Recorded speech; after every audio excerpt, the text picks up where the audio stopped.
Mereka kelihatan marah sekali karena saya menyebut Islam adalah agama perang. Mengapa mereka tiba-tiba saja menganggap saya mata-mata Kristen? Mengapa mereka menuduh saya menyudutkan Islam dengan framing bahwa Islam bukan agama damai, melainkan agama perang, agama barbar? Mengapa mereka bahkan menuduh saya menggiring opini publik bahwa Nabi Muhammad itu bukan Nabi? Islam memang menyebar dengan cara perang. Perang menjadi sebuah tindakan yang dilegitimasi oleh wahyu Tuhan. Mengutip ayat yang berbunyi, perangilah orang kafir dimanapun kalian temukan, usir mereka dari tempat mereka mengusir kamu. Hanya PKI yang selalu mengadu domba umat Islam, sehingga nyaman dengan adu domba ini.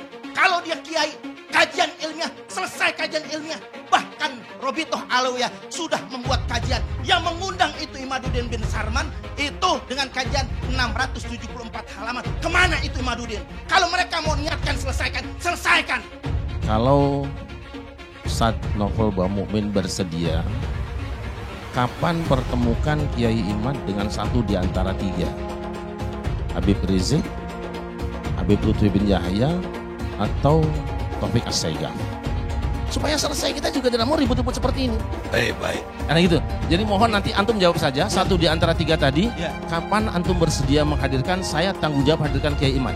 Ya. Kalau buku yang 600 halaman saya sudah baca, bukunya Kiai Imad saya sudah baca, tidak akan selesai saya bilang kalau seperti ini. Kapan saja kita undang satu di antara tiga tadi, Habib Rizik, Habib Lutfi, atau Habib Taufik As-Saigaf, kapan bisa datang kita bertemu, saya siap menghadirkan Kiai Imad insyaallah. Ada sekelompok orang, apalagi bukan orang asli pribumi, yang ingin mengacak-ngacak negara kesatuan Republik Indonesia. Bahkan ingin mengambil sejarahnya. Perang Gelemora pengene si kini pengen jadi pahlawan. Perang mereka tidak mau dulu. Di barisan mana mereka berada ketika 1945 kita memerdekakan diri, kemudian 1945 datang sekutu, mereka ada di mana? Tapi sekarang mereka mengajukan dari klan mereka 3 orang untuk dijadikan sebagai pahlawan nasional. Pahlawan apa itu? Bukan hanya sejarahnya, nasabnya dibelokin. Katanya Pangeran Diponegoro itu bukan orang Jawa, tapi dia orang Yaman. Marganya Bakut. Kata marga Bakut. Kata bin Yahya, bukan marganya bin Yahya. Kata yang marga Asegaf, bukan, dia orang Yaman, tapi marganya Asegaf. Makanya belakangan ini Bu, belakangan lagi rame, lagi heboh. Ada seorang ulama besar di Jakarta dijadikan bulan-bulanan fitnah di media sosial. Habib Utsman bin Yahya. Belanda berjanji kita sepakat. Cuman tuh waktu ya Belanda yang berkuasa. Maka Habib Utsman bagaimana caranya? Beliau melakukan mudaroh. Ada mudaroh, ada mudahana. Kalau mudahana itu ngejilat buat kepentingan duit. Mudahana itu ngejilat buat kepentingan harta, buat kepentingan kenyamanan dirinya sendiri. Itu mudahana, itu haram hukumnya. Mudahana itu namanya. Tapi ada namanya mudaro. Mudaro itu dia ngedeketin penguasa, tujuannya buat apa? Buat kemaslahatan umat. Supaya syariat bisa jalan, supaya meminimalisir mudarat buat umat. Itu yang dilakukan oleh Habib Utsman dan itu disaksikan oleh kiai-kiai Betawi. Yang merendahkan Ahlul Bait, cucu Nabi, kelak akan bertanggung jawab di hadapan Rasulullah SAW. Belajar dengan kami Ahlul Bait, walaupun Bahlul lebih utama daripada 70 ulama atau kiai. Indonesia natijah min nataij Tamim. Indonesia ini adalah buah dari gerakan dakwah ulama tadi. الخير والنور الذي وصل إلى إندونيسيا بواسطة العلماء من آل بيت النبي محمد الذين هاجروا من تريم من حضرموت إلى إنديا ثم إلى إندونيسيا. Islam yang ada di Indonesia ini adalah sumbernya daripada ulama dan ahli bait dari kota Tarim Hadramaut yang hijrah dari negerinya mampir ke India kemudian datang ke Indonesia. لو جئنا ونظرنا في سيرته وتاريخه ولسانه لوجدنا ذلك الاتصال قديما ارتباطا وثيقا لا ينفك. Kalau kita kembali ke sejarah kita, yaitu Wali Songo, yang mana mereka itu dari Tarim Hadramaut, maka kita akan sadar Indonesia dan Tarim tidak bisa. Bahwa saya Habib derajatnya lebih tinggi, bahwa saya Habib lebih mulia, bahwa bagaimanapun buruknya saya, maka saya tetap yang memberi syafaat kepada kalian semua. Jadi surga dan neraka itu sangat bergantung pada apakah saya meridhoinya atau tidak. Ada di kalangan para habaib itu yang sampai mengatakan bahwa bahkan ketika ada orang yang ahli maksiat, ketika dia tidak taat formulasi agama, dia tetap bisa masuk surga dengan jalur VVIP kalau mencintai golongan kami dan lain sebagainya. Sebenarnya betulkah sih nggak sambung nasab Ba'lawi ini? Betul Pak, nasab Ba'lawi ini tidak tersambung, dan saya sering ditanya apakah bertanggung jawab nanti di akhirat. Saya katakan berulang-ulang, saya bertanggung jawab di akhirat bahwa Ba'lawi ini bukan turun Nabi secara ilmiah. Haplogrupnya saja itu sudah melenceng, tapi masih kekeh ingin disebut sebagai turunan Nabi. Ketika kitab nasab tidak ada yang mencatat mereka, kenapa mereka masih mau ngaku turunan Nabi? Ketika kitab sejarah sama sekali tidak mencatat nama-nama leluhur mereka, kenapa mereka masih mau mengaku sebagai keturunan Nabi? Orang-orang yang mengaku keturunan Nabi ini memang mendapatkan privilege tertentu dari masyarakat. Ba'lawi penjajah spiritual, ya, kebab al-ngedabrus, waduh, penjajah orangnya VOC, Ba'lawi rungkat, Masya Allah, satu Habib gila lebih mulia dari anjing gila. La ilaha illallah. Kalau berisik dengan suara Habib, azanin aja. Kemunkaran itu wajib dicegah. Cara nyegahnya apa? Kalau ente punya HP, balas pakai komentar yang baik, dakwain. Saya nggak nyuruh caci maki, nggak dakwain. Ente harus sunnah wal jamaah, bukan? Harus sunnah wal jamaah itu percaya karomah. Nih dalilnya, buktinya Sabul Kahfi itu wali, bukan nabi, tapi kita jadi keajaiban dan seterusnya. Itu udah diajarin, udah tahu ilmunya, pakein, sampein. Video si iblis Roma, setan akhir zaman. Kamu bilang apa tadi? Jangan sampai kita dijajah oleh manusia berjubah. Roma ini memakai gaya komunis, bertopengkan Islam. Ya benar sih kata orang, kadang-kadang iblis itu membawa dalil untuk memperkuatkan argumentasinya. Ya, ini PKI gaya baru yang dibawa oleh Roma Irama, ya, untuk mengadu domba umat, ya. Bukan mereka yang menjajah negara ini, melainkan kamu yang membawa gaya komunis Roma Irama. Kamu membawa paham ke PKI di negara ini. Ya, ini akhir zaman. Ya, sudah pasti iblis akan muncul. Ya. Kalau ada orang ini yakin dengan doktrinnya Habib itu, berarti dia meyakini ada orang yang istimewanya seperti Nabi Muhammad selain Nabi Muhammad. Dosa dan ini keluar dari Islam. Kafir. Nggak tahu itu, dia ngomong seenaknya aja, ya kan? Kalau orang yang alim mau ngomong salah tuh mikir-mikir. Kalau orang alim mau ngomong salah, mikir-mikir kok. Jadi saya salah. Itu nggak mikir loh, dengan enaknya ngomong. Yes, kalau saya ngecek ini orang nih goblok aja belum. Nah orang kan goblok dulu baru pintar. Ini goblok aja belum. Ini goblok aja belum. Gitu. Katanya bahkan Kanjeng Nabi belajar nahwu bagus. Lah, iya, itu ada lagi yang baru tuh. Kanjeng Nabi belajar nahwunya sama Habib. Yang lucu ya, la ilaha illallah. Saya sakit hati betul ketika mereka mengatakan kalau tanpa Habib Indonesia ini masih nyembah pohon. Mawas. Enak aja cangkemnya ngomong. Kemana Wali Songo yang dakwah itu? Kalau tanpa Habib Indonesia ini masih dijajah oleh Belanda. Ini manipulasi sejarah, kita gak boleh diam. Saya ingin sampaikan, ini bukan gerakan rakyat aturan, ini gerakan pemerintah mestinya. Buat Pak Presiden, Pak Menteri, tolong ini dibersihkan klaim-klaim sejarah ini. Belum lagi Bapak Ibu, ada 3.000 makam palsu di Indonesia. Makam keramat palsu. Setan tuh ngajak orang sesat. Dari dulu gak ada ulama yang membatalkan nasabnya Ba'alawi. Gak ada ulama yang membatalkan nasabnya para habaib. Sekarang muncul Imad, muncul Abbas, Raja Dangdut ikut-ikutan. Jawab yang kompak, kacau atau tidak? Yang mengajakkan kesesatan apa namanya? Kurang kompak apa namanya? Ini Imad mengajarkan kesesatan, berarti Imad. Kurang kompak, Imad. Abbas Buntet mengajarkan kesesatan, berarti Abbas. Ya Allah. Hati-hati Bapak Ibu.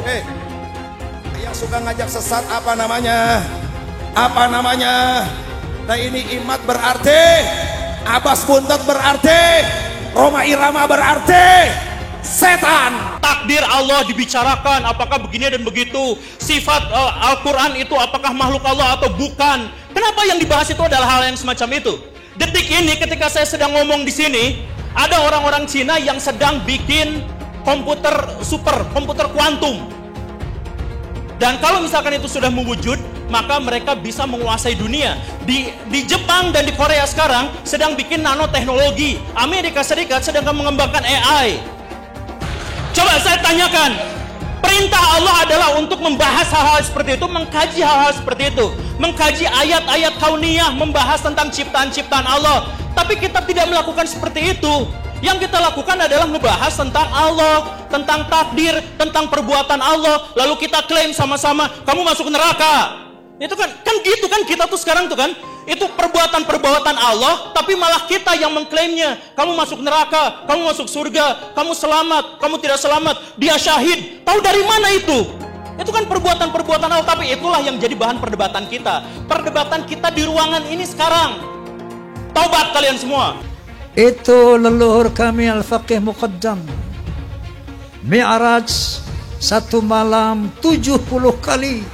Rasulullah sallallahu alaihi wasallam hanya diizinkan Allah Mi'raj ke Sidratul Muntaha seumur hidup 1 kali. Ketika ada orang mengatakan bahwa moyang kami bisa Mi'raj 1 malam 70 kali, ini telah merendahkan Rasulullah, telah menghina Rasulullah sallallahu alaihi wasallam. Ada lagi berita-berita khurafat. Leluhur kami kalau tidak malu sama Allah dapat memadamkan api neraka cuma dengan kelingking. Menghina Nabi sekarang menghina Allah subhanahu wa ta'ala. Banyak lagi cerita seperti itu. Leluhur mereka semuanya wali, bisa nurunkan emas dari langit. Yaman itu negeri paling miskin di Timur Tengah. Bagaimana kita percaya dia bisa turunin emas dari langit? Nah, ini membuat satu faktor menguatnya saya, keraguan saya tentang apa iya cucu Nabi ini kayak begini. Dari 3 disiplin ilmu ini, menurut sejarah, menurut ilmu nasab, menurut ilmu filologi, menurut ilmu DNA, maka muncullah hakul yakin bahwa Ba'alawi bukan keturunan Nabi sallallahu alaihi wasallam. Mitos tentang kesucian Habib di Indonesia perlahan runtuh. Bila semula para Habib seperti Rizik Syihab atau Bahar Smith dipercaya sebagai manusia suci yang harus dipercaya dan diikuti perintahnya, rasa hormat terhadap para Habib pun perlahan memudar. Di beberapa daerah saat ini berulang kali terjadi pembongkaran makam Habib Keramat. Pembongkaran makam ini adalah bagian dari gejala lebih besar pembongkaran kepalsuan tentang Habib sebagai keturunan Nabi Muhammad.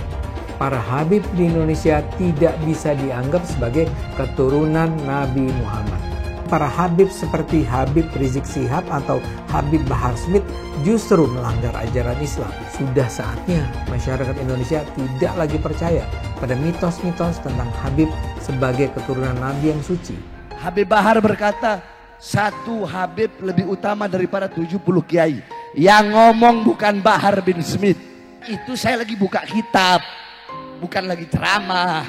Saya lagi ngajar santri, biar santri ini tahu Thariqah Ba'alawi syarifun wahidun, satu Habib afdal min sab'ina aliman, lebih utama daripada 70 alim. Kita lihat sedih sekarang di media sosial, ya Allah.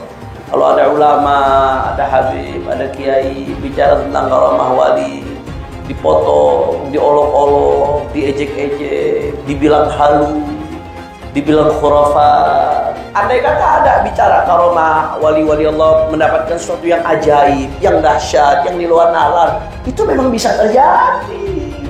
Jangan juga ente ingkar. Kalau wali punya karamah menurut keyakinan Ahlussunnah wal Jamaah, namanya karamah wali itu ada, fakta, nyata. Wa man nafaha, siapa orang yang menafikan karamah wali, apalagi dia ejek-ejek, sampai dibilang khurafat, sampai dibilang halu, fan bilang karamah, buang jauh-jauh ucapannya. Lama menolak Habib, nanti lama-lama menolak Islam.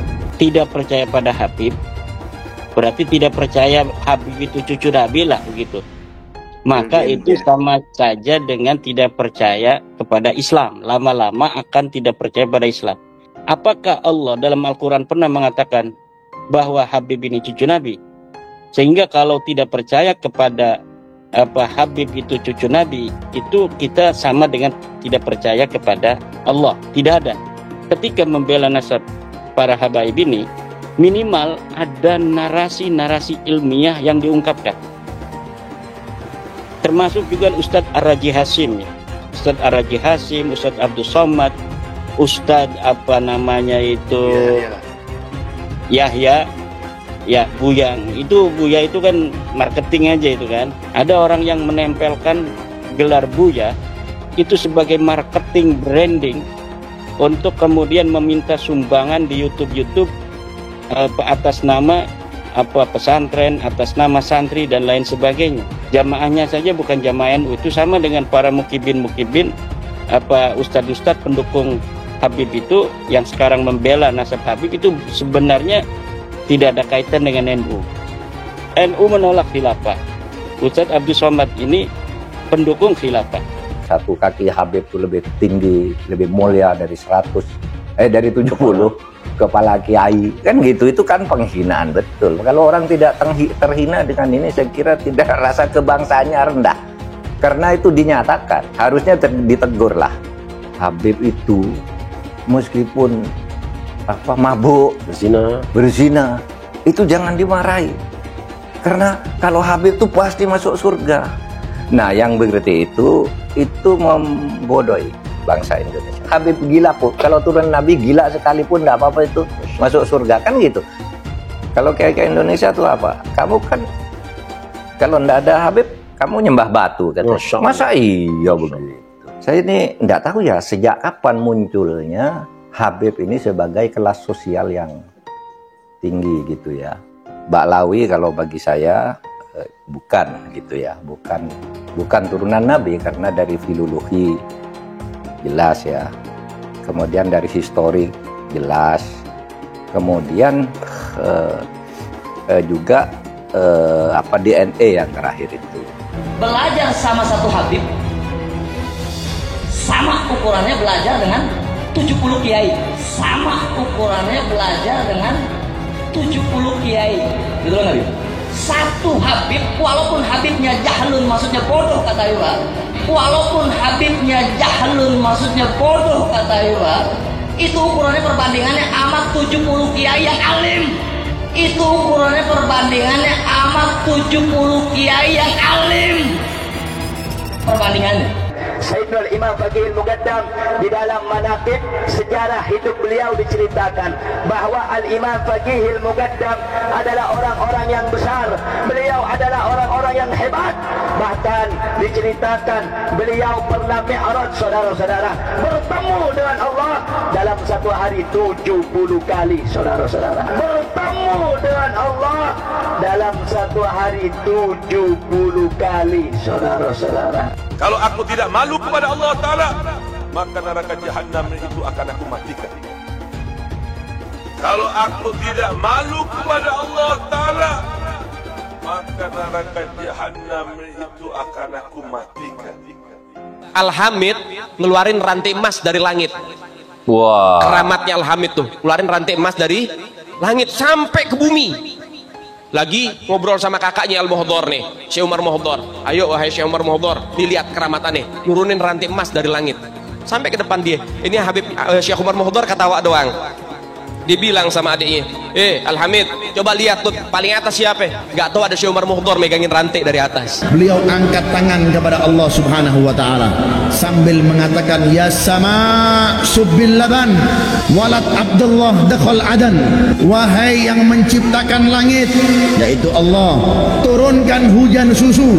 Turunkan hujan susu. Dihujani apa? Susu. Subbil laban, hujankan susu. Walad Abdullah dakhal adan, karena saya anaknya bapak saya Habib Abdullah bin Abi Bakar mau masuk ke kota ini. Gak lama dari selesai doanya beliau langsung hujan susu. Masya Allah. Ada muridnya Habib Salim Jindan namanya Abdurrahman. Nih Bang Maman, kalau kita panggil Bang Maman. Bang Maman ini sholatnya berantakan. Bang Maman ini maksiatnya luar biasa, ibadah kocar kacir. Habib Salim Jindan dikabarin sama muridnya, Beb, Maman meninggal. Sebelum ditutup, habis beliau tulis, ditaruh ke kertas, beliau bilang, Man, gue tahu lo ibadahnya berantakan, tapi lo cinta sama dzurriyyat Nabi Muhammad, ikhlas dari dalam hati. Nanti kalau malaikat Munkar Nakir datang nanya pertanyaan kubur, jangan lo jawab, Man, lo kasih surat dari gue, lo masuk surga tanpa hisab. Umat Islam mulai gaya, mulai mengkoreksi Habibnya, mulai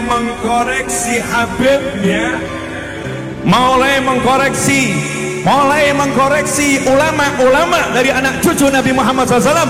Orang yang seperti itu mirip dengan iblis.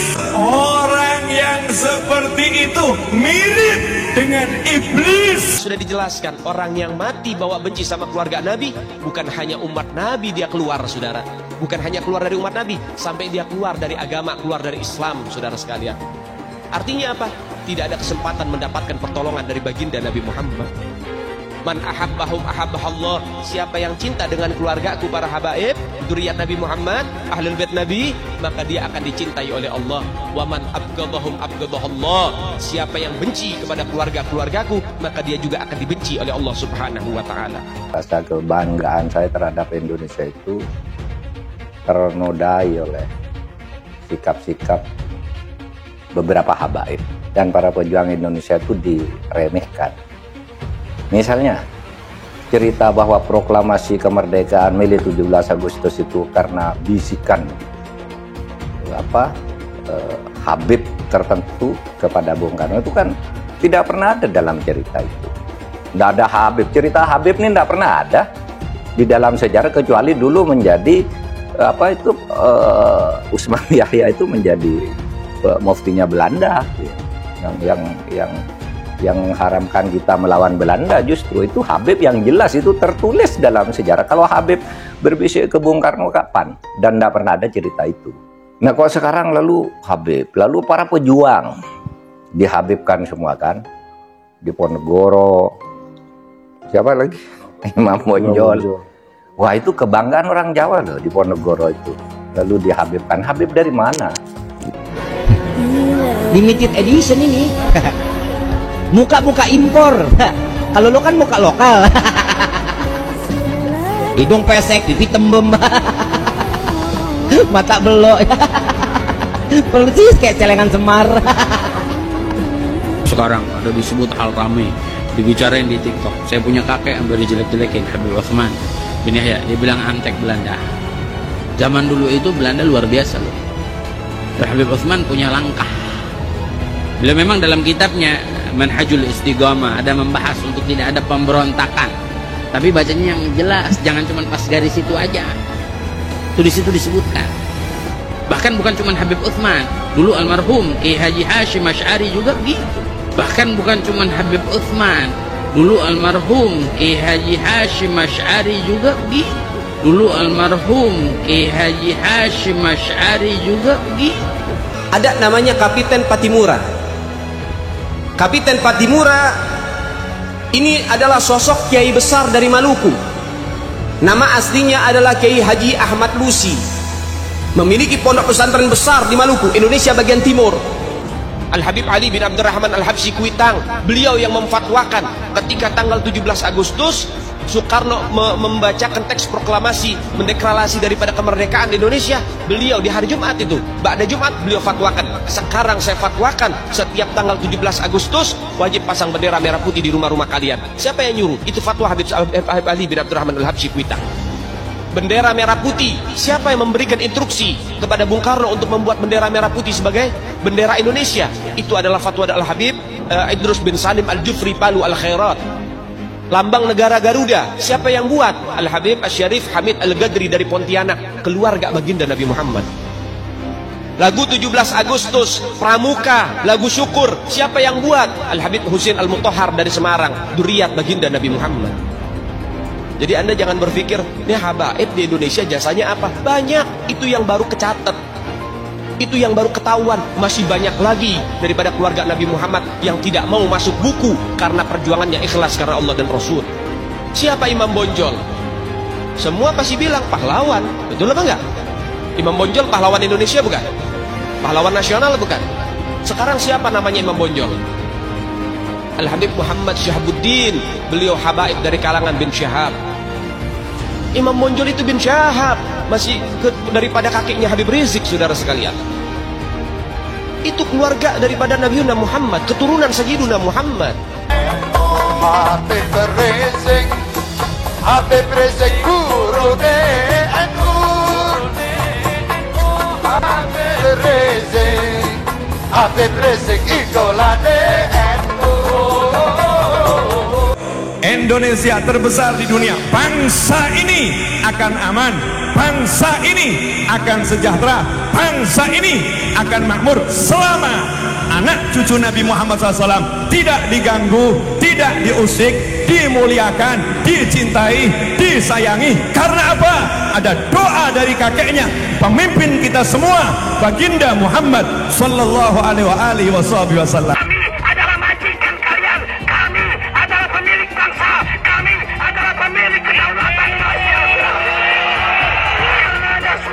Hai teman-teman, tahun ini adalah tahun yang bagus untuk trading di market kripto, terutama Bitcoin dan kripto lainnya. Teman-teman bisa gunakan kesempatan ini untuk mencari cuan dengan trading di market kripto. Untuk trading, teman-teman cukup registrasi dengan menggunakan link di kolom deskripsi, lalu deposit, tentukan apa yang ingin kalian tradingkan, lalu tekan tombol buy. Sesimpel itu. Jika ada pertanyaan, teman-teman bisa hubungi WhatsApp di kolom deskripsi. Saya juga mau mengajak teman-teman untuk bergabung di komunitas trading yang ada di kolom deskripsi. Di sana saya akan memberikan sinyal trading yang bisa teman-teman ikuti. Seperti biasa, kalau kamu suka dengan video ini, jangan lupa komen, klik like, dan subscribe. Saya tiba-tiba saja kini dituduh sebagai mata-mata Kristen. Saya nggak paham sepenuhnya apa yang dimaksud sebagai mata-mata Kristen. Tapi itulah kata yang digunakan dalam sebuah podcast di kanal YouTube Ipung Atria. Dan dia rupanya membenci saya karena pernyataan-pernyataan saya tentang Islam. Ini terasa sekali dalam podcast Ipung berjudul Ade Armando Masuk Kristen, Membuka Mata Kumaila Salah Baca Ayat. Sementara di thumbnailnya terdapat judul lain, Ade Armando Mata-Mata Kristen, Kumaila Membegal Ayat Al-Quran. Mereka mengomentari video obrolan saya dengan Kumaila Hakimah, seorang intelektual perempuan muda yang berpikir kritis tentang agama. Menurut saya, Kumaila bukan orang sembarangan. Dia adalah penghafal Al-Quran sejak usia 10-12 tahun. Dia juga lulusan Institut Ilmu Al-Quran, jurusan Tafsir Al-Quran. Saya juga nggak kenal siapa Ipung ini, tapi di bagian keterangan ada penjelasan bahwa Ipung adalah pelayan Allah di Mu'alaf Center Nasional Hagia Sophia. Dia juga adalah pengajar Alkitab di Insan Mokoginta. Jadi dia saya duga adalah seorang muslim yang menjadi aktivis dalam gerakan membawa orang-orang non-muslim masuk Islam. Ipung dan kawan-kawannya rupanya tidak terima dengan obrolan saya. Dia menuduh saya menyudutkan Islam dengan framing bahwa Islam bukan agama damai, melainkan agama perang, agama barbar. Dia menuduh saya menggiring opini publik bahwa Nabi Muhammad itu bukan Nabi, sedangkan Yesus membawa agama damai. Menurut mereka, saya dengan sengaja mengatakan Al-Quran itu memerintahkan umat Islam untuk memerangi dan membunuh orang kafir.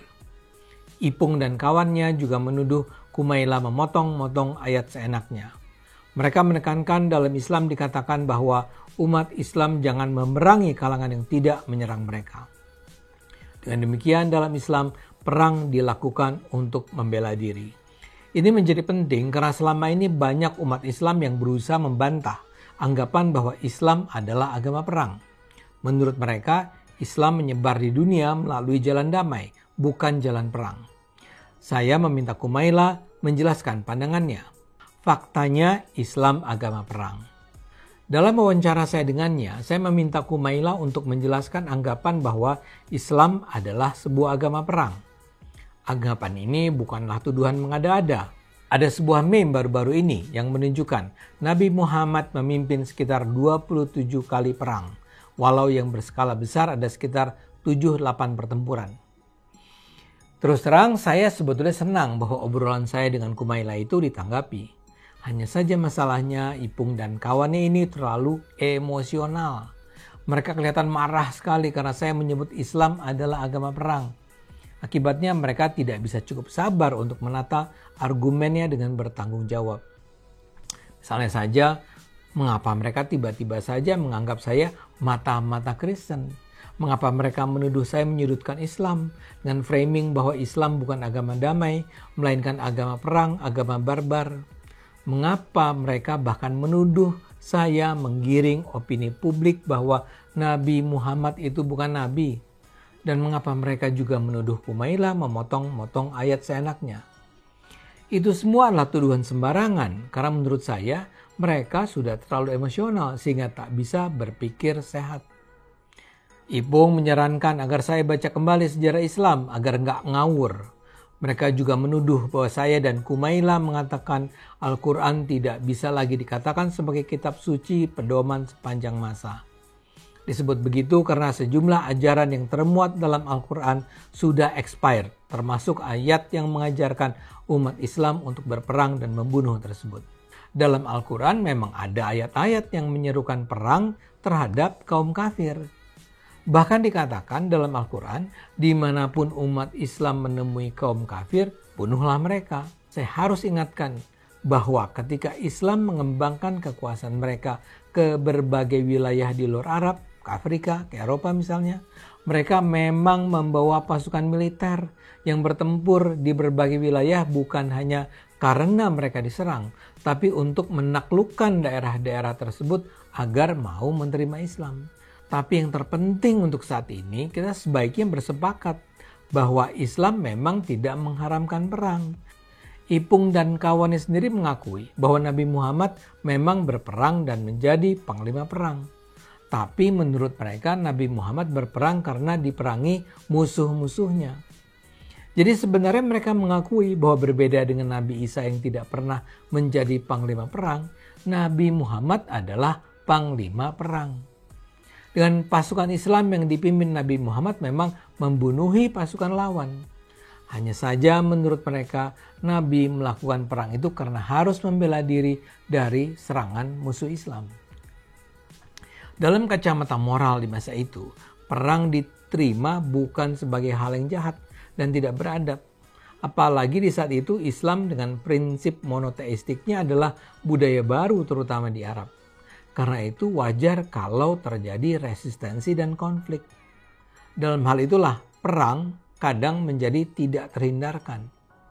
Nabi Muhammad memimpin pasukan 27 kali, walau yang perang besar barangkali 7-8 kali. Dan inilah yang dikomentari dengan sangat baik oleh Kumaila.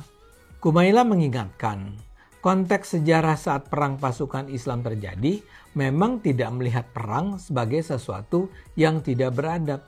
Ketika Islam berkembang, perang suku adalah hal yang biasa.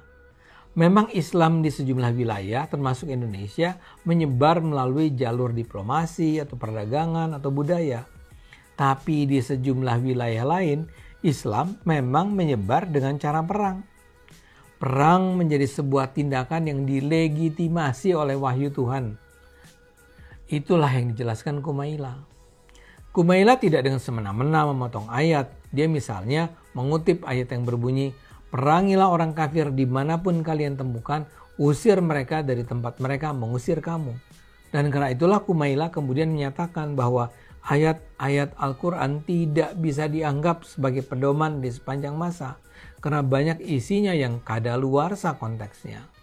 Jadi di satu sisi umat Islam diancam, ditolak, tidak disukai.